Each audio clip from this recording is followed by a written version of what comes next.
Draft PPR non-tight end premium. Here we go. Anthony Richardson, Straight number 2. to the spot here. I'm doing a draft. There goes Anthony Richardson. It's okay. You love the Steven draft? said, what are you scared of happening Who goes tomorrow? number Tennessee 1? takes Is a it quarterback Bijan? or Atlanta takes Bijan off. It is. That's right. Yeah. Good boy. Oh, I know, my Steven, gosh. you're What Tyler Algier believer. You're right, So exactly. you got to be careful. You're awesome. Hey. Trent, with Yeah, our you code, guys you are- get 30% are off. the I best believe it's drafters in the 97 world. a year or 16 a month, depending on what you do. Yearly is typically going to save you a lot more. He's the best rookie this time. Yeah, that's right. But yeah, that's a good question, Steven. What You guys scares are me the awesome. most? I think JSN to the Titans. JSN to the Titans or the Ravens What's is what next? scares I me don't the know. most because I have It's the Zach's most turn. stock in JSN. Zach's turn. He's one of the guys on the channel I'm trying to think I'm here. doing this draft with. Obviously, my first thought process goes to like my team, right? What are the Giants gonna do? You're on the clock here, by the way, so I don't know if you want to make a pick, and then I'll kind of. Yeah, no, I was just waiting to hear from you, but I'll make my pick then. I think I would stretch out this top 5 feeling really safe this year. I would stretch it out to 6 because I think Jahmyr Gibbs is guaranteed to get first-round draft capital. My dream landing spot for him would be the Chiefs. The Chiefs seem to be very, very interested. So if you went to the Chiefs. I'm going to go ahead and take a Jahmyr Gibbs here at the 1-6. I think that top 6 right now, people keep talking about the 2024 draft, and I get it. Look, I love the 2024 draft, but a year from now has its own problems. That top 6, I really don't think you can go wrong. There is, to me, a lot of very talented players who could end up being, top 12 at their position easily within a year from now. So, I'm going to go ahead and take Jahmyr Gibbs here. I think the Chiefs could be an option. The Cowboys could be an option. The Bengals could be an option. A lot of these teams could be in on Jahmyr Gibbs. I mean, we're hearing a lot of smoke, and I think it's Zay fire. I don't Flowers? think it's fake. Quentin? We'll see. We'll see. I mean, as we got closer and closer, there's all these rumors coming out where now he's saying he's gonna go in the first. Where now, before that, a week ago, I would have been like, I'm saying only one running back going in the first. Now we're saying there's 2. So, we'll see how true that is. But yeah, he can definitely go there. There goes Zay Flowers, Quentin Johnston at the 108. We should do again no landing spots but 1 quarterback for second draft. Charbonnet. Maybe. Downs? We can definitely consider it for sure. I mean, Just Charbonnet at 100 the likes is a 109. like goal. If we get there, then we can definitely consider it. We'll see what the people are wanting. Scotty says, I always watch your streamed content on YouTube, but this is the first one I've been able to watch live. Love the content and both of your analysis. I appreciate that, man. Scotty, Huge love, thanks for Scotty. tuning in. Thank you so much, man. We appreciate Will you. Levis. MP says, what scares you 111. most is life without garlic sauce, bro. Life without garlic sauce. I go Will Levis at the 111, Jordan Addison at the 112. Okay, I want to pause and just talk about this really quick, okay? Because Sure. I just thought of a cool way to do this. What I would like to do is I would like you and I to go pick by pick here in the first round and say the most likely landing spot for that player. So, Bijan Robinson, Badaki, what's the most likely landing spot for Bijan Robinson? Then we'll get to the second round. I would say I'm just gonna say my 2: Atlanta Falcons, Chicago Bears. Okay, and that's at pick 8 and 9? 8 and 9. 8 and 9. I will also throw the Eagles there. 8, 9, 10. Those are Okay. the 3. I know I have to choose one, but I think he goes top 10. All right, let's go quick fire here. For Anthony Richardson, I'm going to still say Colts. If not the Colts, then I'm going to say the Titans. Okay. Bryce Young, the Raiders. Carolina Panthers, without a doubt. Yeah, okay, I agree there. CJ Stroud, I still think the Texans are going to draft him, man. But if the Texans don't, it's definitely the Colts. Like, the Colts are not going to pass on CJ Stroud. And, guys, this is why I have such a difficult time believing that will happen. If the Texans are going to pass on Stroud, maybe they trade down. I hear you guys on that. But if they really pick Will Anderson or Tyree Wilson there, they are handing CJ Stroud to Indianapolis potentially. So, yeah. Which JSN? is a divisional rival. Like that's what's tough about all these scenarios, right? For some of these teams, it's going to be a bit difficult. JSN. Oh man, this one's tough, right? So I would say Houston, if they do get Stroud, I know everyone is leaning Green Bay, but I think he's gonna land somewhere that we're not expecting. Maybe like Seattle. You know what I've heard? I've heard Jets. That's a rumor I've heard recently. I mean, it makes sense now. Now that Elijah Moore is not there, and Alan Lazard just got picked up. But didn't Lazard get picked up from like a big contract? No, I don't think it was a big contract. No, like a 2-year or something like that. Anyways, it could be something like that. But I'm more feeling like the Texans or I would say Seattle, a team that we're not expecting. Okay, I feel. So Jahmyr Gibbs, I think he can go as high as 21 to the Chargers, and I think he could go as low as 31 to the Chiefs. But I also think that the Cowboys, the Bengals, the Eagles, even the Vikings, I would put in this conversation. Okay. Zay Flowers at the 1-7. I mean, obviously all the favorites, right? Chargers, Giants, Vikings, Ravens. I think that's the sweet spot there unless one of those teams jumps up, right? I think you probably can say the same for the next player. Okay. Yeah, I think I would say the same for the next player as well. Okay, well, that was fun for a little while, but let's get into the second round. Let's get into the second round here. Will Levis falling to the 111, though, just quickly looking at this first round, crazy value. That's too low. It is. Like, Will Levis can't fall to the 111. As much as I have, been someone who has admittedly talked down on him as a prospect, I still think that is too low. I mean, if you look at my rankings right now, Will Levis is currently my 7th overall player, right behind Jahmyr Gibbs. And those rankings will obviously change after the NFL draft. They'll be updated. Shameless plug. But, I mean, that's too low. The 111 is too low. He's probably a top 15 pick at worst. I think a lot of people have been putting a lot of disrespect, and a lot of people still lean on what they've seen this past year on tape. Anthony Richardson, NFL Combine completely outshined Will Levis, which I agree.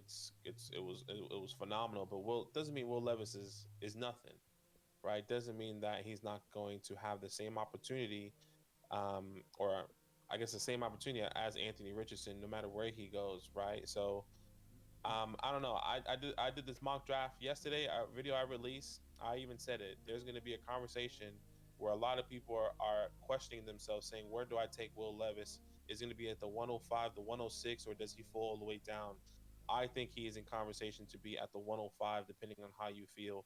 I know JSN, for you, is a must, not miss can't player. miss prospect. Can't miss Bijan prospect. and JSN are the can't miss prospects in my mind. So, I just think Will Levis should be in conversation at the 105. Not saying he's a can't miss prospect.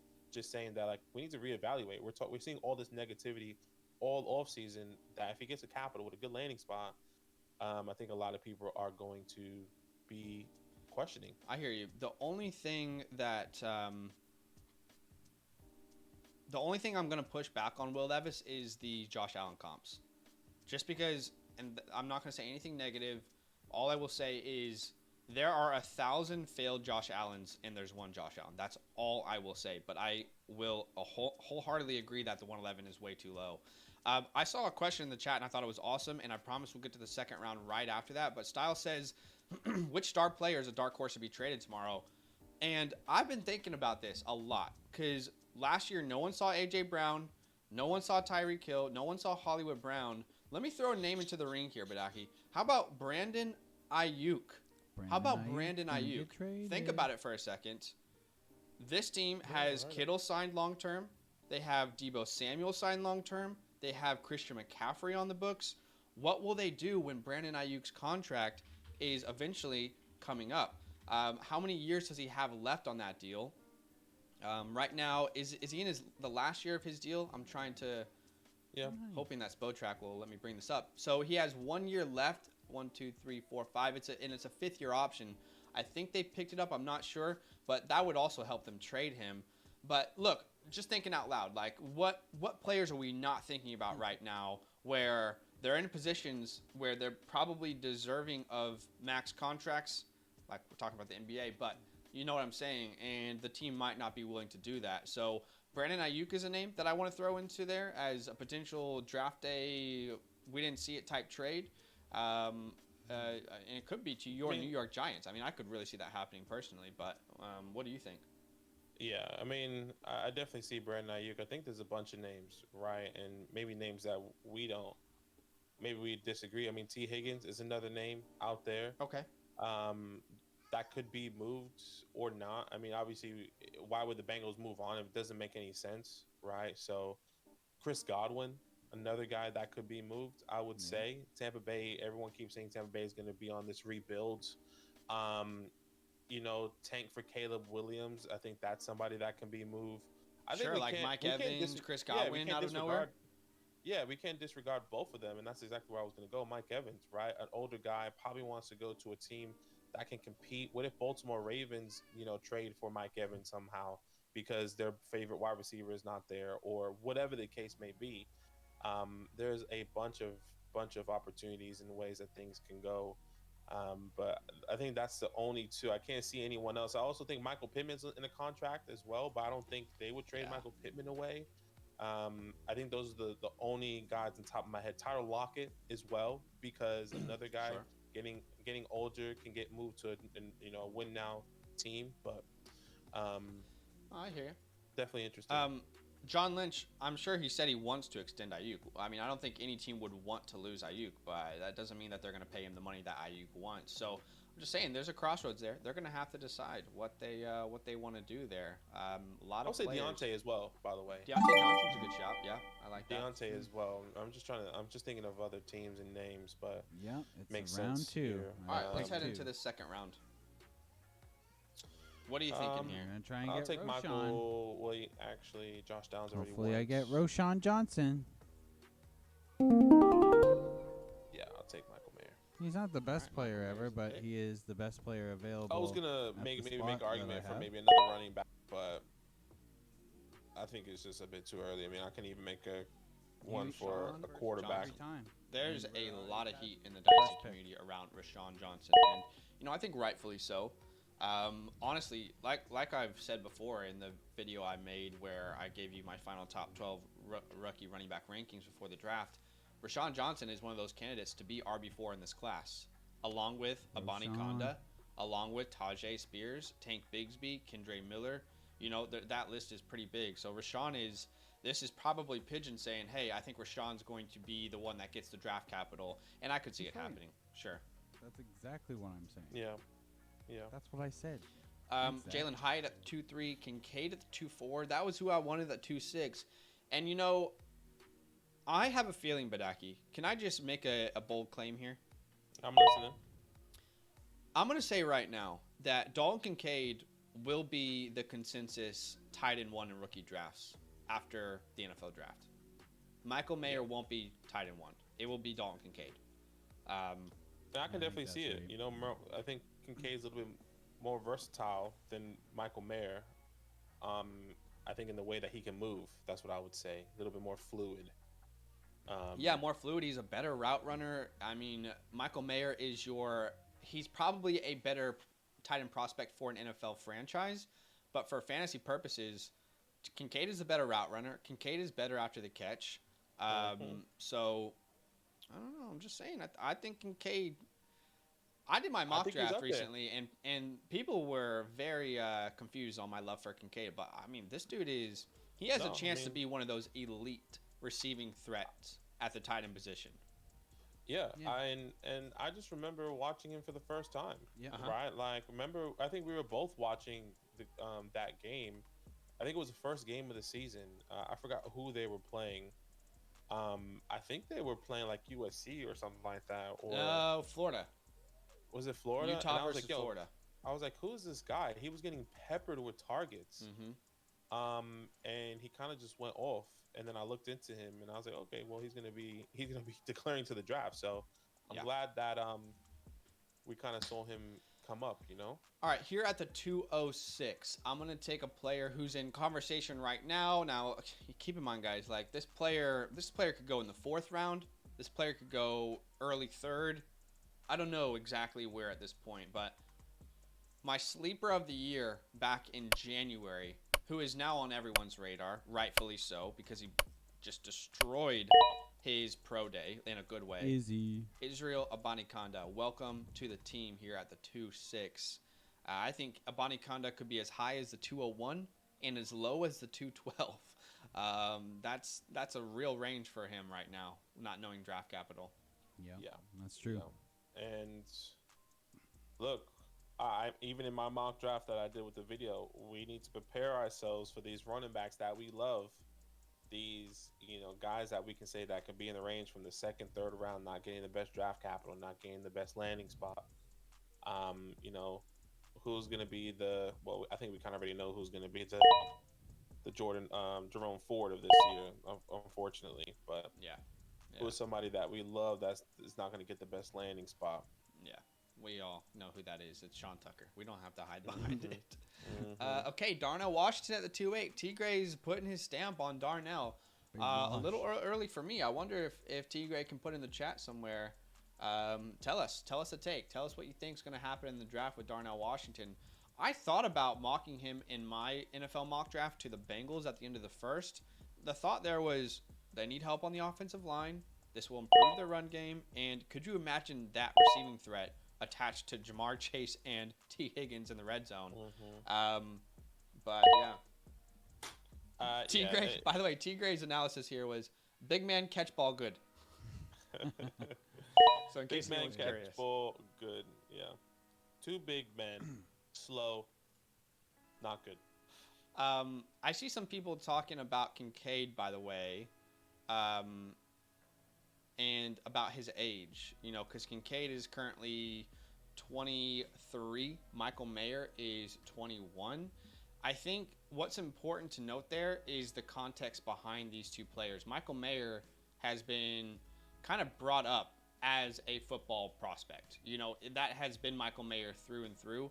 That's not been the case with Dalton Kincaid. In fact, Dalton Kincaid did not start playing football for a really long time. And, some people might know this story, and that's great, but others might not. And maybe this is just good information to just put out into the world.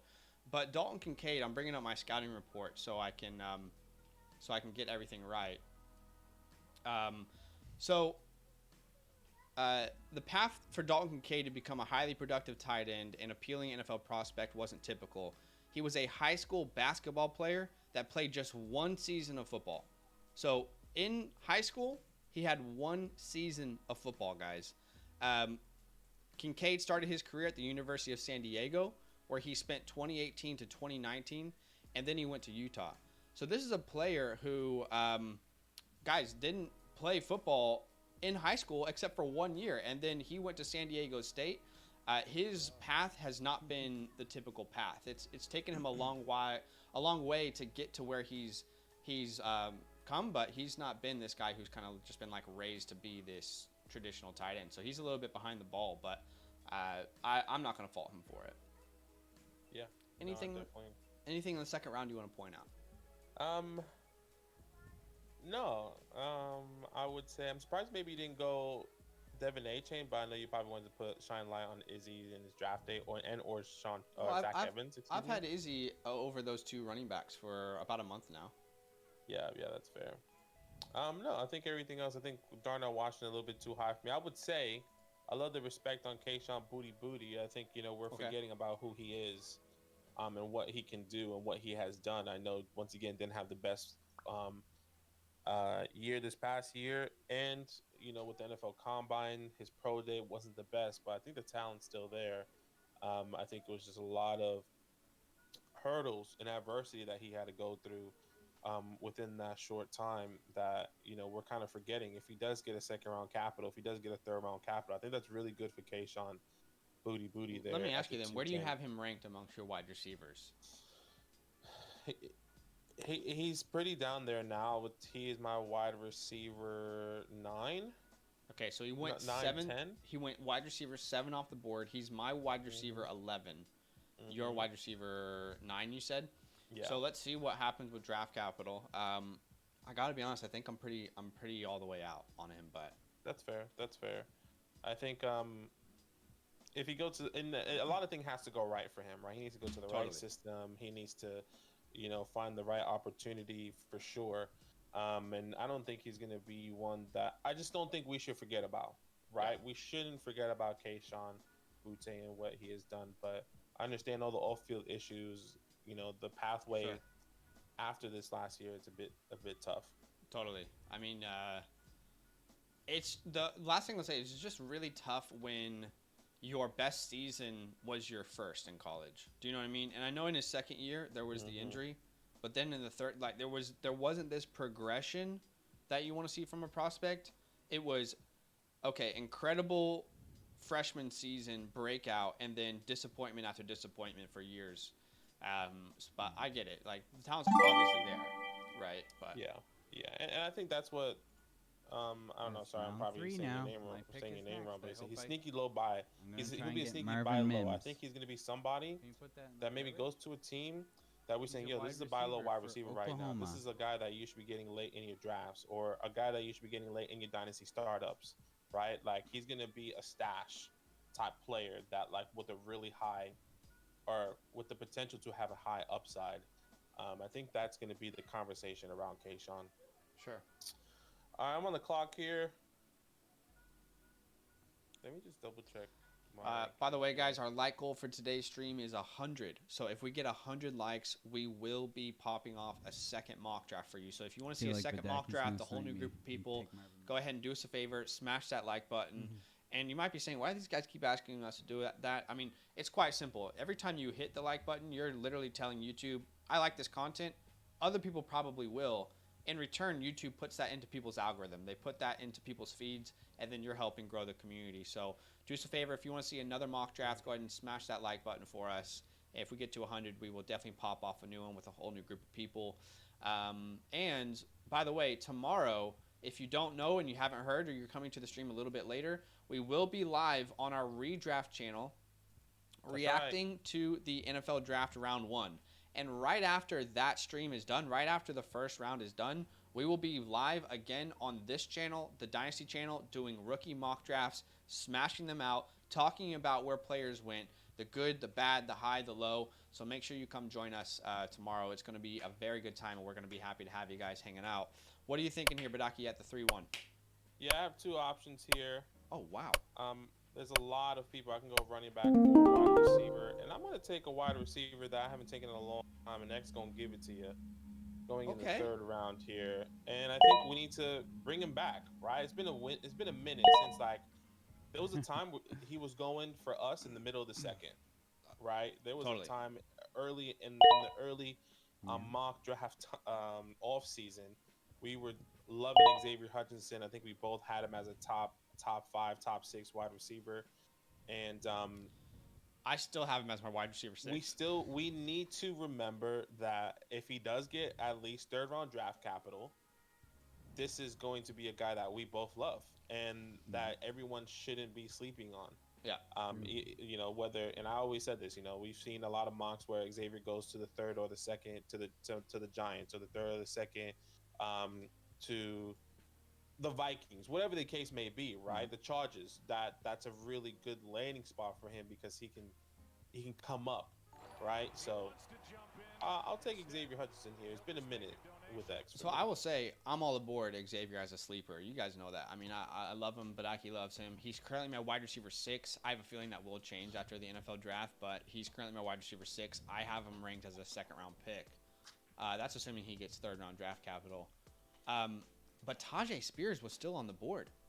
And he went at the 3-3. How did Tajay Spears not go in the second round? Genuine question. This is most people's RB 4 or 5, and he's on the board in the third round. Am I missing something with Tajay Spears? I think there was just a lot of people. I mean, for me, Tajay Spears is not up there for me. Sure. I mean, I'm not asking like you and Drew. I'm just saying like everyone as a whole. Like what's going on with Tajay Spears? How is he at the 3-3? I don't understand. This is most people's RB 4, 5, at worst 6. He's my RB 6. So I'm just wondering, like, is there some report that I've missed potentially? I don't think there's any reports. I just don't think he's been recent. Sorry. I don't think he's just been a recent guy we've been talking about, but you're on the clock here. I hear you. Just a little bit shocked that he's still available. I'm gonna take a sleeper here. I'm gonna put some respect on my boy Michael Wilson. Similar to Xavier Hutchinson, this is one of my sleeper wide receivers of the draft. I'm hoping he gets third-round draft capital. He's my wide receiver 7 pre-draft, and Chris Sims put me onto him. Now, Chris Sims has him as a top 5 wide receiver in the draft. I don't have him top 5, but I still want to just put some respect on his name. As don't be surprised if this guy ends up going like second round, right? One of those names where we're like, wait, what? This like Tyquan Thornton last year. Like, I guess Sky Moore was kind of, but like Wan'Dale Robinson, right? These names where we're like, oh, wow, these guys went second round. I would not be surprised if Michael Wilson's in that category. But at worst, I think he's third. Jonathan Mingle's a great pick there at the 3-8 as well. Yeah, he definitely will be rising up rookie draft boards for sure after the NFL draft. There's no doubt. Sure. There is definitely, once again, every time I think of a player, I think of my team because Jonathan Mingle has been connected to my team. So if we don't get a wide receiver in the first, can he go in second or third? Not even just to my team, to any team that has an opportunity. What if the Vikings don't take a wide receiver in the first, and they go Jonathan Mingle in the second, right? Like that could be interesting. So many options, man. So many options for Mingo. No, I hear you. Just Dak, man. Thank you so much for the super chat. Appreciate you, man. Tacos and Red Bull funds. Tacos and Red Bulls, man. Really appreciate you. That's very kind of you. By the way, huge love, man. Australia does not do tacos well. They don't do Mexican food well, so we're gonna have to spend that somewhere else because there's not a single good Mexican spot in Australia. But it'll definitely go to good use. Thank you for the donation. Man. Appreciate you. Thank you so much, man. That's awesome. Pick. Sam Laporta. I think that goes right there, 3-7. Another guy that we've in the past couple of days been hearing that he could be going in the first. That could be crazy. I love Sam Laporta. I think he was a guy, out of tight end U in Iowa. Yeah. So, I mean, I like it. I think the hype is real. Yeah. Does he go in the first? Maybe not, but I think I won't be surprised if he goes in the early second rounds, middle of the second round, Sam Laporta. Yeah. That is a very realistic thing. I had him in the first of my last mock draft to the Bengals. Just kind of trying to put pieces together, but he's more likely a second. But his name is rising. He'll both Laporta and Jonathan Mingo will be much higher when the draft is done. I agree.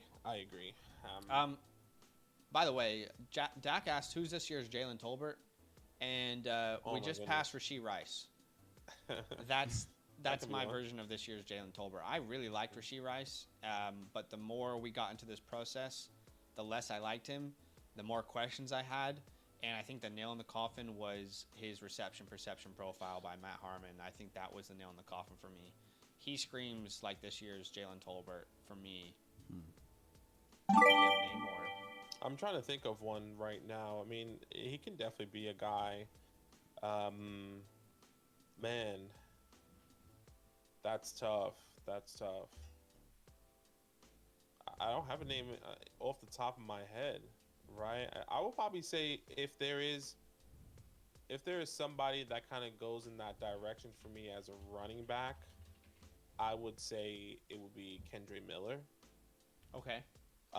That's a very bold claim, and you're going to get a lot of hate for saying that. Because I know a lot of people like Kendre Miller, and I'm not saying I don't like Kendre Miller. I'm just saying there's been a lot of hype, and I'm not someone that saw him going so high, right? Where compared to the community, but there has been a lot of talks around him. So once again, if he gets a good landing spot, or if he doesn't get a good landing spot, a lot of people are going to be disappointed. So we'll see what happens. All right, so you're up here at the 401. By the way, guys who are watching, our like goal today is 100 likes. If we get to that 100 like goal, we will pop off a second mock draft for you, a whole new group of people. You get another chance to join. So do us a favor. If you want to see some more content, help us reach that like goal at 100. What are you thinking here at the 401? Joseph, I'm with Joseph there. I'll take that back. Evans is the running back equivalent of Yes, that is it. Okay. I don't agree wholeheartedly, but I'll let you. I'll let you guys have your moment. Us. We've been back and forth with Zach Evans, and I just didn't see it. So, anyways, it's two guys I have in mind. I'll take another player. Kind of want to put love on that we haven't spoken about in a long time, and that's Parker Washington. He hasn't had all the opportunity just based off of, the NFL Combine. He was dealing with injury. Same thing with his pro day. Wasn't the best, but has one of the biggest hands in the class. Once again, can he go in the third round? Can he go? I would even say early fourth round to a good landing spot. I would be really happy with that. I think Parker isn't getting out of the third. In fact, I think he could be one of those surprise names like Michael Wilson in the second. That goes up, and I love that because but once more again, like Parker Washington, he's a slot receiver without a doubt, and that's exactly what you want and all these teams need.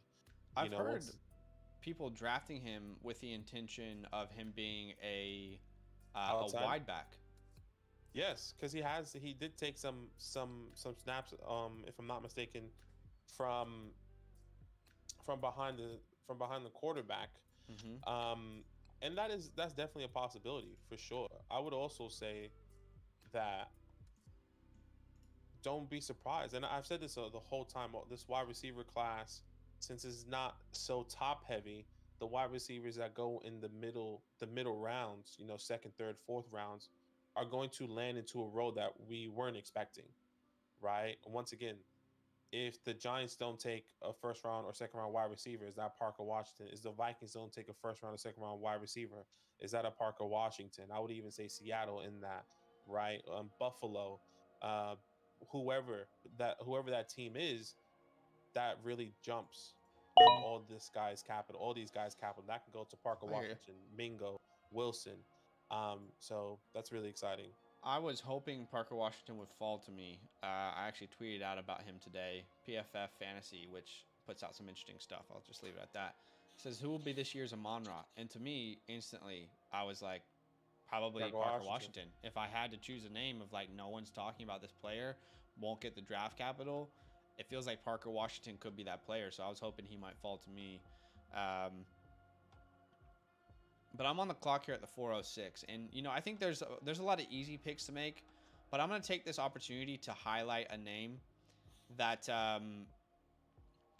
when you try and think of who will be this year's Brock Purdy, who will be the quarterback that's taken in the fourth or undrafted that could be, keyword is could be, fantasy relevant.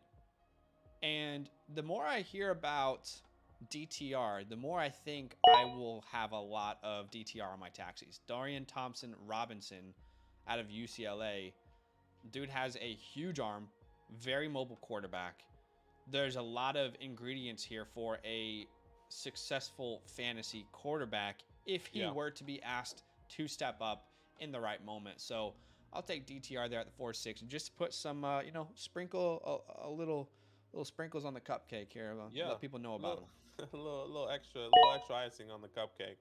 I still haven't watched much of DTR. I've seen a lot of people in the comments in the fantasy Twitter really talking about DTR, saying that. I mean, people saying on the Twitter sphere DTR, and in the chat, I've seen one or two people. DTR is better Anthony Richardson. DTR, all this and all that. It's interesting. I haven't looked too much into him because obviously with all these other quarterbacks, but yeah, very, very interesting with DTR. So Jake Hainer at the 4-7, and JT says that's your Brock Purdy at the 4-7. I've heard a lot of people talk about Jake Hainer as well. Tanner McKee at the 4-8, probably a first round pick 10 years ago. If that's not disrespectful to him. That's just to say the NFL doesn't really look for his profile anymore, but he's one of those stick in the pocket Davis Mills type quarterbacks. And he could go higher than people